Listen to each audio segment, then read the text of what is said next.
سلام، من آرش آروینم و امروز میخوام یه فیات دوکاتو رو بهتون معرفی کنم به عنوان کمپر. فیات دوکاتو توی اروپا به خاطر اتاق مکعبیش خیلی محبوبه، اما بزرگترین ایراد این ماشین دیفرانسیل جلو بودنشه. اینا رو بذاریم کنار.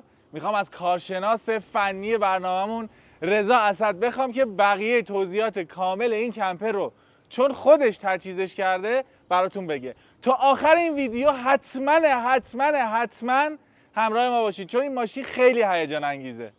سلام، مخلصم. حالتون چطوره؟ ارادت داریم قربان. راجع به فیات دوکاتویی که اسمش آریا هست برای ما توضیح بده، چون میدونم خیلی روش کار کردید. آره، این ماشین جزء نسل اول سری جدید فیات هست که با فیس جدید وارد بازار شد. این ماشین مدلش 2018 هست و وارداتیه، یعنی تمام آپشن هایی که مدل های منتاجی داخل ایران کم دارن روی این ماشین، ولی همه اونها هست که حالا میتونیم بریم داخلش از تمام این جزئیات بهتون توضیح بدم که چجوری هست، چه امکاناتی رو اضافه تر از این فیات های منتاجی داره. اگه موافق باشی اول بیرون ماشین رو یه دور بزنیم. آره، توضیحات حتما. بیرون رو بگیم، بعد بریم تو. از همین جلو شروع کن بریم. ببین، این ماشین امکاناتی که بیرون براش گذاشتیم، از جلو بخوام بگم، لایت بار بالا، پروژکتورهای جلو، گارد جلو هست، ولی یه پروژکتور خیلی خاص هست روی سقف این ماشین که حالا اگه هوا تاریک بود راحت میتونستم اون رو نشونتون بدم. این پروژکتور مخصوص کشتی و ناوهایی هستش که در واقع کار خاص انجام میدن. حالا دیگه لغتش رو نخواستم به کار ببرم. تا 10 کیلومتر برد نوری داره این پروژکتور و با ریموت 360 درجه دور میچرخه و 90 درجه هم خط عمود رو بالا پایین میشه. عرضم به خدمت شما که روی این ماشین ما کمپرسور باد، مخزن باد رو نصب کردیم. به همین علت دیگه میتونستیم امکاناتی مثل بالون برای این ماشین بذاریم که سیستم تعلیق عقبش رو کمک بکنه، چه تو سواری در آسفالت و جاده، چه تو بیراه رفتن، و بوق بادی و اینجور چیزا. شیشه هاش چرا فرق میکنه با بقیه کمپرها؟ این ماشین برای همین گفتم که نسخه وارداتی هست. این شیشه ها فابریک خود این ماشین هست که بازشو هست. تمام فیات های دوکاتویی که شما میبینید همه دور تا دور شیشه بسته دارن، ولی روی این ماشین این سمت شیشه بازشو داریم و اون سمت بعد از درکشایی شیشهش بازشو هستش که شیشه بازشو توی یک کمپر واقعا یه نعمت هستش برای تبادل هوا. روی باربند دیگه چی داریم؟ روی باربند از این طرف یه دونه وافل برده، روی باربند یه دونه چادر سقفی دو نفره است. یه جفت وافل برده. بله، یه جفت وافل برده. کار وافل برد چیه؟ ببین، این ماشین چون ضعف فیات دوکاتو دیفرنسیال جلو بودنشه، تو سربالایی اگه یه ذره خاکی باشه، به خاطر اینکه خب وزن ماشین بالاست، ماشین شروع میکنه زمین رو چنگ زدن و هیچ عکس العملی نشون نمیده و ممکنه که در اصطلاح بتپه اونجا. این وافل بورد میاد کمک میکنه. وافل بورد زیر محور قرار میدن و به خاطر طراحی که داره، سطح برجسته‌ای که داره، دیگه ماشین سر نمیخوره. روی این وافل بورد پلاستیک گیر میکنه و باعث میشه که بتونه خودش از اون جایی که تپیده در بیاره. توی گل و ماسه هم خیلی استفاده. 100%. بله. دیگه چی داریم بالا؟ یه چادر سقفی دو نفره اون بالا هست. روی چادر سقفی سولار پنلش قرار داره. همون 450 وات. بله، 450 وات. 400 آمپر هم باتری یو پی اس داره این ماشین. خب بریم عقب ماشین ببینیم اون چیه. کوله پشتی چیه داستانش؟ بذار من کلیدش هم بیارم که درش رو باز کنم.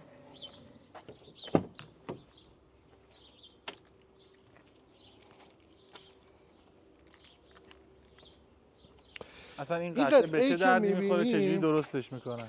اسم شما گذاشتیم کوله پشتی. در واقع یه باکس برای گذاشتن وسایل. کلیدش یادم رفت بیارم. سفارش ساخته میشه و یه شرکت ترکیه اینا رو میسازه. 250 کیلو تحمل وزن داره و از نظر حجم تقریبا معادل با 5 تا صندوق عقب سمن.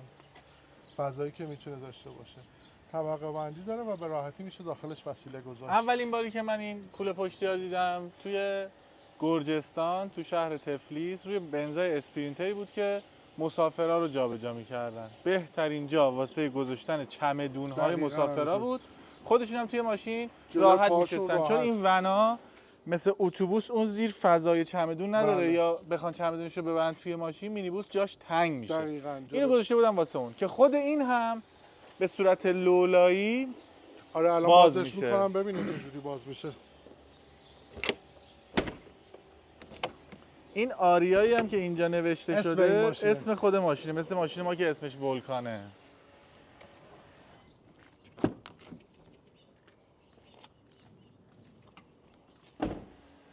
بعد اون قفله رو اول باز کنیم. جنسش فایبر گلاسه. چراغا فایبر رو از گلاسه. چراغ فابریک استفاده میکنن، قالب فایبر میگیرن و درستش میکنن دیگه. از پشت اصلا فرقی با خود ماشین نداره. برای هیوندا هم داریم اینو. برای هیوندا یه دور هم هست بزن اینا. اونها. اینم برای هیوندا، کوله پشتی هیوندا که البته مدلی که روی ولکان قرار نصب بشه شبیه به اینه.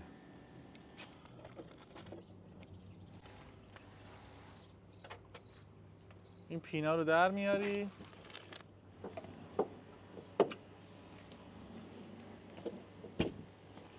دو تا دونه پین داره. این دو تا پیمو که در میاریم این کوله پشتی شکلی. آزاد میشه. و برای اینکه دوربین دید عقب هم کور نشه، اون پایه رو اضافه کردیم، دوربین پایه رو آوردیم. اضافه کردم به باربند که دوربین بره پشتشو کار انجام بشه. و چراغا رو هم، چراغای روی کوله پشتی رو هم با این سیم برق انتقال دادن که وصل بشه. آره حالا یه توضیح بدم. بفهم. این ماشین چراغاشون همونجور که گفتی کوله پشتی بر اساس چراغ خود ماشینه. منتها این چراغی که الان روی میبینی مال نسل قدیم فیات دوکاتو از فیات‌های 2010. چراغ عقبشون این شکلی بود. جدیدش این شکلی، قدیمی اینه. جدیدش این شکلی شد. مرسی. خب از این گوشه بگو دیگه، این سفیده چیه؟ این قسمت دریچه پرکن مخزن آبش هستش. این یکی دوش بیرونیش هست. اون مشکیه چیه اون زیر؟ این پایه های نگهدارنده سایبون هستش که تو فیلم ابرا میتونید باز شدنش رو ببینید. آره دقیقاً. وقتی که باز میشه، چون سایبون مخصوص کمپر هست، دو تا بازو داره به خاطر اینکه جلوی تکون‌های باد رو بگیره. اون دو تا پایه رو یا تو زمین میتونین مهارش کنین یا از بدنه خود ماشین استفاده بکنین. ماشین هم همونطور که این یکی شیشه هم معلومه که کاور شده. بله این شیشه هم که گفتم، این شیشه عقبش هم کشویی هستش. کل بدنه این ماشین هم کاور اکلیلی شده. حالا تو فیلم شاید معلوم مشخص نشه. نباشه. یکی از به قول معروف آپشن هایی که این ماشین گفتم نسبت به هم مدل های خود فیات دوکاتو وارداتیش داره، صندلی این ماشین هست. صندلی این ماشین فابریک خود فیات دوکاتو هست و گردون فابریک خودش رو روش داره. من این کلمن وسط رو برمیدارم که صندلی راحت بچرخه.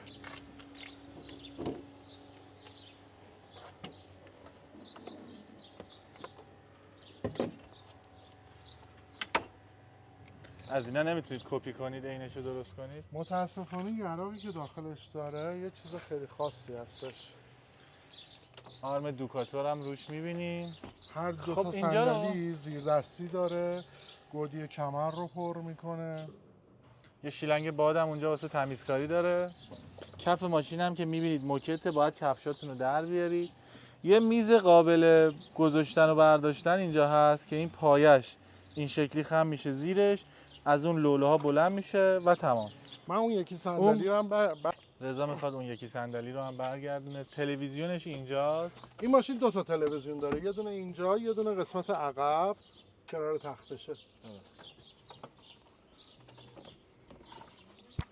خب اینجا الان تبدیل شد به یک میز ناهارخوری یا نشیمن 4 نفره.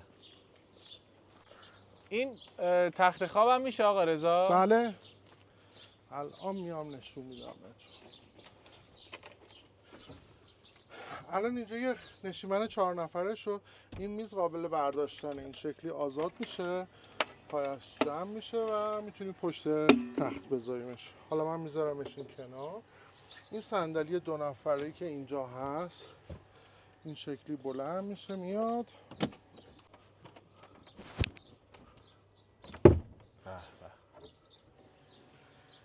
خیلی جالب شد. خب سیستم برقیش هم که این زیر بود. بله. اون این توسیه کنترل شارژ پنل خورشیدیه. الان آفتاب داره بهش میخوره ولی خب چون زاویه پیدا کرده 12.3 باید چند باشه نرمالش؟ تو وقتی که آفتاب کاملا مستقیم روی پنل بزنی این عدد تا 14.5 هم بالا میره. اون قرمز قطع کنه برق برق کل باتریه. سیستم کمپره. 3 تا باتری 100 آمپر. 100 آمپر یعنی 300 آمپر باتری 300 داره. تا اینجاست، یه دونه هم زیر مال خودش. مال خودش 100 تا اونجا میشه 400 آمپر. اینجا یه هواکش داره که اینجا این ببین هواکش سانروف بود اولش. آره. سانروف فابریک خود ماشین اینجا بود. ما چون باربند رو گذاشتیم روش و فضای چادر رو لازم داشتیم برای اینکه تهویه هوا رو داشته باشیم اینجا اومدیم این دریچه فندار رو نصب کردیم. این دریچه از این قسمت این کنترلش هستش، از اینجا کار میکنه. ببخشید برقشو بزنم فعال شه.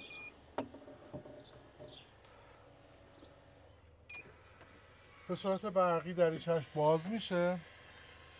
فنش در 2 جهت از داخل به بیرون و از بیرون به داخل کار میکنه. تو فیلم نیفتاد. یه بار دیگه بزن بسته بشه.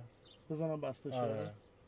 اون در بیرون رو اگر ببینید تو فیلم یه پلاستیک روش هست مثل سانروف که این اتوماتیک با این بسته میشه و تمام. حالا یه مزیتی که این داره، شما شب خوابیدی دریچه باز، فن هم داره کار میکنه، یه دفعه بارندگی میشه.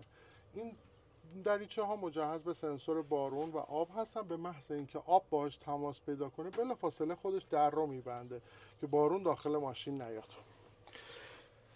اینجا چی داریم؟ گاز کمپریش هست، یه گاز 2 شعله و شیر و حالا پمپش هم میتونم بزنم که آب. چراغای تور هم اصلا بزنی؟ بله بفرما. یه سری تیریمای فابریکه که اینا روی مینیبوسا هستن دیگه. آقا رضا به اینا دست نزده. آره بگم علتش چیه که چرا به این دست نزدیم ما. این ماشین چون نسل اولش بود که وارد ایران شده بود داخل پنل جلو کولر نداره ولی به جاش یه کولر 12,000 قسمت عقب ماشین نصب شده. این تریمی که شما میبینید دریچه‌ایه که باد کولر رو از عقب تا بالا سر راننده، دریچه‌های راننده اینجا هستش، تا اینجا هدایت میکنه. علتی که ما تریم رو داخل این ماشین رو موقع تجهیز دست نزدیم فقط به خاطر حفظ این دریچه ها بودش و برای همین تریم رو گذاشتیم موند. به جاش اومدیم بقیه فضاهای دیگر رو ازش استفاده کردیم. کولر فوق العاده قوی داره. سرماش به قدری زیاد بود که ما دیدیم ارزشش رو داره که این تریم رو حفظ بکنیم که همون کولر بمونه روی ماشین، کولر رو تغییرش ندیم. اون گیجای بالای سر راننده رو میگی؟ همونجور که بهت گفتم روی این ماشین ما کمپرسور باد گذاشتیم. گیج اول مقدار فشار بادی که تو تانک باد هستش رو به ما نشون میده. این دوتا گیج چپ و راست مخصوص بالون‌های چپ و راست خود ماشین هست که روی این میتونی تشخیص بدی که چه مقدار باد داخل هر بالون هست. این کلید این بادها رو فعال میکنه، پر میکنه یا خالی میکنه. این کنترل خود کمپرسور باد هستش که شما اگه ماشین بفهم که میتونی روی این کمپرسور رو خاموش روشن کنی یا اینکه مقدار فشاری که میخوای توی تانک بادت باشه مثلا 10 بار باشه 12 بار باشه رو اینجا میتونی تنظیمش بکنی که رو اون عدد قطع بکنه کمپرسور. اگه ماشین کج باشه این شکلی باشه با این کمپرسور میتونی؟ یکی از علتهایی که ما این سیستم رو میذاریم به دقیقاً به خاطر همین هستش، چون شما تو طبیعت وقتی یه جای پارک میکنی نمیتونی دقیقاً یه سطح صاف پیدا بکنی. به کمک این بالون میتونی تا یه حدود خیلی زیادی اون ناترازی ماشین رو تراز بکنی که موقع خواب اذیت نشی توی تختی که هستی. خب من این طرفو فیلم میگیرم چون جا نمیشیم از دور شما توضیحاتو بده. آره من توضیح میدم. یه چراغ لمسی هم که اینجا روی تمام سقف چراغایی هست. که تو ماشین هست لمسیه. کمودا این شکلی ریلی میره بالا. همونجوری ریلی درش باز و بسته میشه. یه توالت کمپریه دیگه، بقیه‌شو خودت. برقیه، یه توالت برقی روشویی و شیرش هم به صورت چند منظور است. این روش این در میاد میره بالا میشه دوش. آها، پس یه دونه شیر بیشتر نداره. یه دونه شیر اونجاست، یه دونه هم شیر که برای توالتش هستش. پشت سرت هم که یه دونه مایکروفر گذاشتیم. زیر تخت هم یخچال و فریزر هستش. اینا به صورت کشوییه، برند ایندلبیه. هر جفتشون تا منفی 18 درجه زیر صفر سرما دارن. شما میتونی هر جفت رو به صورت فریزر استفاده کنی یا هر جفت رو به صورت یخچال. دما رو هر چی تنظیم بکنی همون دما رو به شما میده. درشو باز میکنی؟ بله.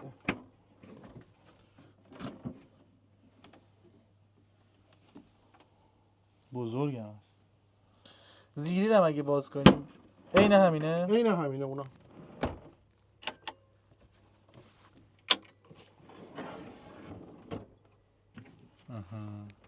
پس دیگه یخچال دیگه ای نداره. این دوتا نه، یکیش این دوتا- یخچال یکیش فریزر. بله. اون دریچه‌های زیر چیه؟ اون دریچه‌های ورودی هوای گرم کمبی هستش. روی این ماشین کمبی نصب شده که هم هوای گرم تولید میکنه هم آب گرم. اینجا هم یه هود داریم بالای آشپزخونه‌مون. آها. این همونی که روی ابرا بود. هود 12 volt. بله. سیستم صوتیش چطوره؟ سیستم صوتیش ما یه تغییراتی روش دادیم. 2 تا بلندگو اضافه شده، آمپلیفایر اضافه شده روی این ماشین و کیفیت صداش خب به توسط فابریکش خیلی بهتر شده. به اضافه اینکه ضبط جلو تغییر کرده، تصویری شده، دوربین 360 درجه رو ماشینه. تو قسمت بار هم ماشین لباسشویی داره. بریم به حالا صورت از بیرون کشویی. هم نشونم بده. آره.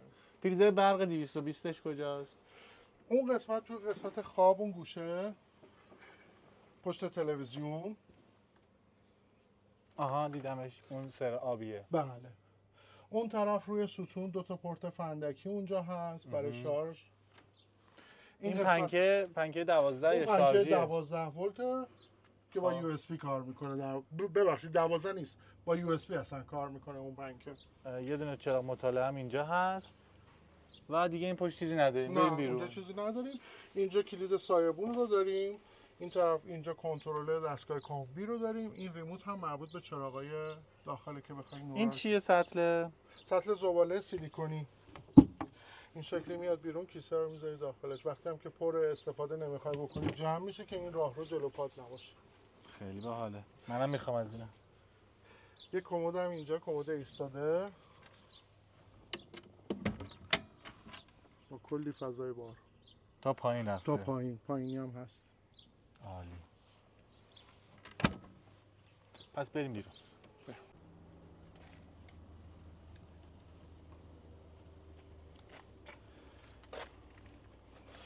با اینکه این ماشین توالت ثابت داخلش داره ولی یه تونه توالت پورتابل هم دارن که زمانی که بخوان بیرون استفاده بکنن. این میزشه، این دو طرف مخزناشه و اینم ماشین لباسشویی که داخل این ماشین هست. پشت یخچالا هم که از اینجا معلومه. ماشین لباسشویی این شکلی.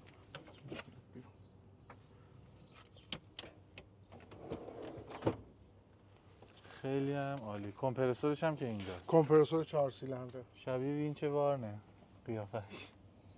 یه شلنگ هم داره که اگه بخوای بیرون باد بزنی تنظیم لاستیکو. کنه. بله.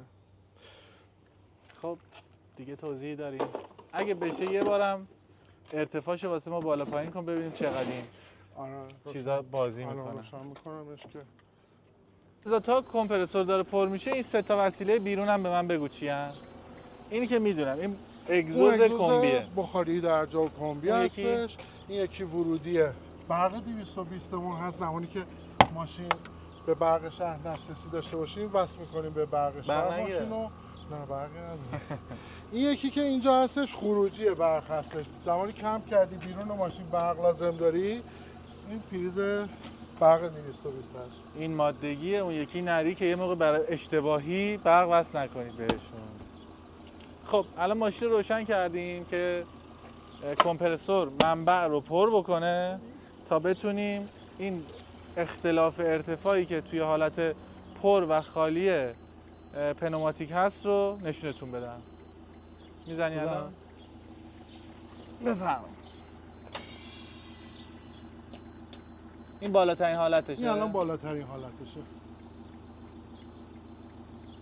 حالا بخوابونیدش.